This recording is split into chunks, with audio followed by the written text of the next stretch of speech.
ഭരണമാറ്റങ്ങളിൽ സംസ്ഥാന തലത്തിൽ വരെ ശ്രദ്ധയാകർഷിച്ച പഞ്ചായത്താണ് വരവൂർ ഗ്രാമപഞ്ചായത്ത്. നിലവിൽ LDF നേതൃത്വം നൽകുന്ന ഭരണസമിതിയാണ് പഞ്ചായത്തിൽ. 2.5 വർഷം CPM, 2.5 വർഷം CPI എന്ന നിലയിലായിരുന്നു ഭരണ നേതൃത്വം. വനിതാ സംവരണമായിരുന്ന പഞ്ചായത്തിൽ ഇത്തവണ അധ്യക്ഷസ്ഥാനം ജനറലാണ്. പഞ്ചായത്തിലെ ആകെയുള്ള 14 വാർഡുകളിൽ 5 CPM, 3 CPI, 3 Congress, 2 league, 1 BJP എന്നിങ്ങനെയാണ് നിലവിലെ കക്ഷിനില. ചേലൂർ, പാറപ്പുറം, തളി, പിലാക്കോട്, രാമൻകുളം, പാലക്കൽ ഹൈസ്കൂൾ വാർഡ്, നടത്തറ, കുമരപ്പനാൽ, വെട്ടുകാട്, വളവ്, കൊറ്റിപ്പുറം, ദേവിച്ചിറ, തിച്ചൂർ എന്നിവയാണ് വാർഡുകൾ.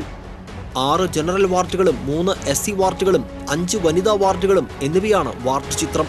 പഞ്ചായത്തിൽ 15,608 വോട്ടുകളാണ് ആകെയുള്ളത്. തലപ്പള്ളി താലൂക്കിൽ വടക്കാഞ്ചേരി ബ്ലോക്കിന് കീഴിൽ വരുന്ന വരവൂർ ഗ്രാമപഞ്ചായത്തിലെ ജനസംഖ്യ 20,000-ന് മുകളിലാണ്.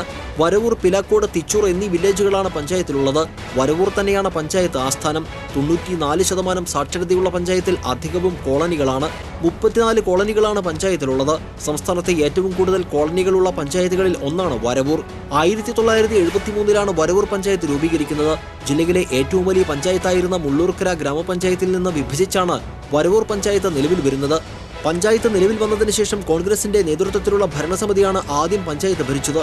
1979-ൽ CPM ഭരണം പിടിച്ചെടുത്തു. തുടർന്ന് 2000 വരെ CPM ഒറ്റക്കക്ഷിയായാണ് പഞ്ചായത്ത് ഭരിച്ചത്. 2005-ൽ വരവൂർ ഗ്രാമപഞ്ചായത്ത് തെരഞ്ഞെടുപ്പിനെ നേരിട്ടപ്പോൾ CPM എന്ന പാർട്ടി ഒറ്റപ്പെട്ടു. CPI, കോൺഗ്രസ്, BJP, ലീഗ് എന്നിവരെല്ലാം ഒറ്റക്കെട്ടായി മാങ്ങാ മുന്നണി എന്ന പേരിൽ മത്സരിച്ച് ജയിച്ചു. ഈ മുന്നണി 5 വർഷം ഭരിക്കുകയും ചെയ്തു.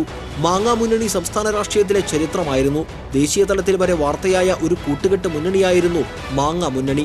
പിന്നീട് 2005-ൽ LDFന്റെ നേതൃത്വത്തിൽ പഞ്ചായത്ത് ഭരണം തുടങ്ങി. സമഗ്ര മേഖലയിലെയും പ്രത്യേകിച്ച് കുടുംബശ്രീ, തൊഴിലുറപ്പ് ഭരണ നേട്ടങ്ങൾ പറഞ്ഞ് ഇടതുകക്ഷികൾ തെരഞ്ഞെടുപ്പിനെ നേരിടുമ്പോൾ LDFലെ തന്നെ 2 കക്ഷികളും തമ്മിലുള്ള വഴക്ക് മൂലം പഞ്ചായത്തിലെ വികസനം മുരടിച്ചുവെന്നും അഴിമതിയുടെ ദല്ലാൽമാരായി ഭരണസമിതിക്കാർ മാറിയെന്നുമാണ് UDF ആരോപിക്കുന്നത്. നുണപ്രചാരണത്തിലൂടെ ജനങ്ങളെ പറ്റിച്ചാണ് ഇരു മുന്നണികളും ഇത്തവണ തെരഞ്ഞെടുപ്പിനെ നേരിടുന്നതെന്നും നരേന്ദ്രമോദിയുടെ വികസനപാത പിന്തുടരാൻ BJPക്ക് കഴിയൂവെന്നും BJPയും പറയുന്നു.